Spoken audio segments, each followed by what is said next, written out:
చంద్రబాబు బుద్ధి లేకుండా మాట్లాడిన దానికి ఎన్డీటీవీ క్షమాపణ చెప్పాలట. సోషల్ మీడియాలో వైరల్ అవుతున్న వీడియో ఇది. ఏంటి matter? As on today, 18 months, I got investment nearly 20 lakh crores. It is going to create 23 lakh crore jobs. 23 lakh crore? 20 lakh crores. 20 lakh crores plus 22 lakh crores. ఇంత troll అవుతున్నా ఆ channel NDTV channel పొరపాటు జరిగిందని క్షమాపణ చెప్పలేదు. చూద్దాం మరి NDTV వాళ్ళ మీడియా విలువల్ని కాపాడుకుంటుందా, లేదంటే మేము ఇలాగే వేస్తాం, దానికి మేము క్షమాపణ చెప్పేది ఏం లేదు, దాన్ని రిమూవ్ చేసేది కూడా ఏం లేదు అన్నట్టుగానే వదిలేస్తారా?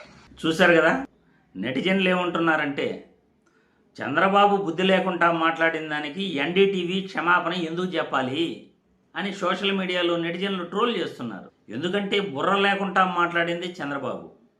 20 లక్షల కోట్ల పెట్టుబడులు తెచ్చానని చెప్పాడు.